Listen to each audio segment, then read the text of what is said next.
माझ्या रोजच्या रुटीनमध्ये ना मी जेव्हा ऑफिसमधून घरी येत असतानाच एक भाजी मंडई लागते आणि तिथून मी रोज काही ना काही भाजीला घेऊन येत असते। पण आज मला मार्केटमध्ये जायची जराही इच्छा झाली नाही। जीव एवढा वैतागलेला, असं वाटत होतं घरी कधी एकदा जाईल म्हणून। आणि मग घरी आल्यावरती फ्रीज चेक केलं जेव्हा संध्याकाळचं जेवण बनवायचं होतं।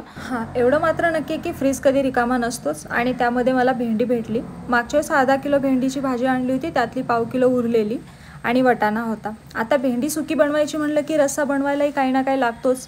मग माझ्याकडे वटाणा जो होता, मग विचार केला की बटाटे तर असेही असतात, बटाटे कांद्याचा स्टॉक कधी संपत नाही, ते असेपर्यंतच मी आणून ठेवत असते।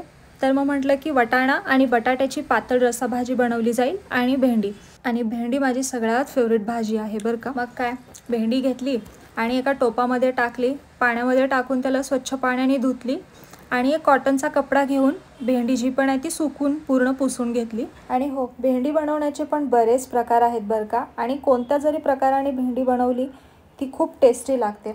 मला तर खूप आवडते कारण माझी भेंडी खूप फेवरेट आहे।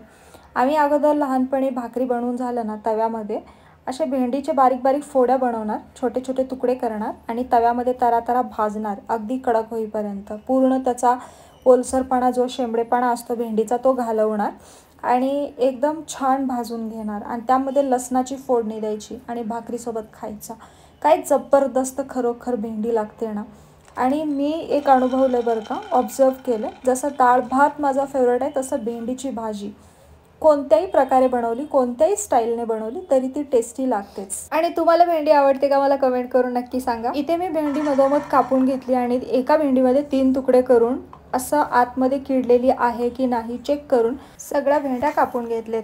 आता भरलेली भेंडी म्हणताना त्यामध्ये मी कांदा आणि टोमॅटो तर टाकणार नाही आणि पाण्याचा वापर तर जराही नाही करणार आहे, पूर्ण वाफवून भरलेली भेंडी बनवणार आहे।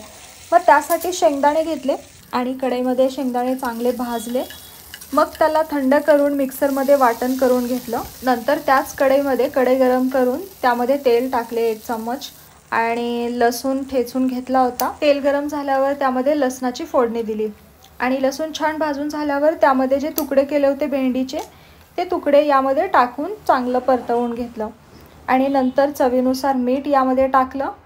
आणि हो, जे माझं कढईवरचं जे आवरण आहे झाकण्याचं झाकण, ते काही भांडी घासायच्या वेळेस त्याचं नट खूप लूज होतं आणि ते निघून पडलं आणि ते नट सापडतच नाही आहे। तर त्यावरती तसंच हलकंसं झाकण लावलं, कारण झाकण लावल्याने छान वाफते, म्हणून त्याला झाकण लावून ते वरती जे बिना नटाचं होतं ते नट विरहितच त्याला ठेवलं तिकडे। आणि इथे भेंडी वाफेपर्यंत थोडीशी मऊ होईपर्यंत मी वाटाणा सोलून घेतला, एक बटाट्याची साल काढली आणि बटाटा असा या आकारामध्ये कापून घेतला, कारण बटाटाची भाजी बनवणार आहे ती पण रस्सामध्ये आणि भेंडीची आपली सुकी भाजी।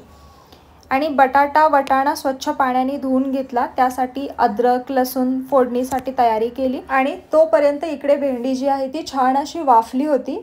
आता वाफल्यावर त्याचं झाकण काढून घेतले आणि त्यामध्ये चवीनुसार मीठ तर आधीच टाकलं होतं, तर थोडीशी हळद टाकली अर्धा चमचा आणि अर्धा चमचा धना पावडर आणि शेंगदाण्याचं कूट वरून टाकून परत चांगलं ह्याला असं परतवून घेते। आणि तुम्ही अशा प्रकारे भेंडी नसेल ट्राय केला तर नक्की करा। यामध्ये पाणी टाकायची आवश्यकता नाही, खूप छान पाणी सुटतं भेंडीला आणि तुम्ही बिना पाण्याची अशी भेंडी बनवू शकता आणि मऊ होते, खूप टेस्टी पण होते आणि वेळ पण खूप कमी लागतो म्हणा। इकडे माझी दुसऱ्या भाजीची तयारी ऑलरेडी झाली होती। आता भेंडी ज्या कढईमध्ये बनवली होती त्या कढईमधली भेंडी बाजूला काढली एका वाटीमध्ये आणि त्याच कढईला धुवून घेतली पाण्याने आणि तेल टाकलं 1 चम्मच आणि अद्रक लसूण जिरे मोहरीची चांगली फोडणी दिली, त्यामध्ये वटाणा आणि बटाटा टाकला, चांगलं परतवून घेतलं। नंतर यामध्ये चवीनुसार मीठ 1 चमचा आपलं लाल तिखट घरातलं आणि अर्धा चमचा हळद हे सर्व टाकून हे सारण पूर्ण एकजीव करून घ्यायचं आणि छान परतवायचं।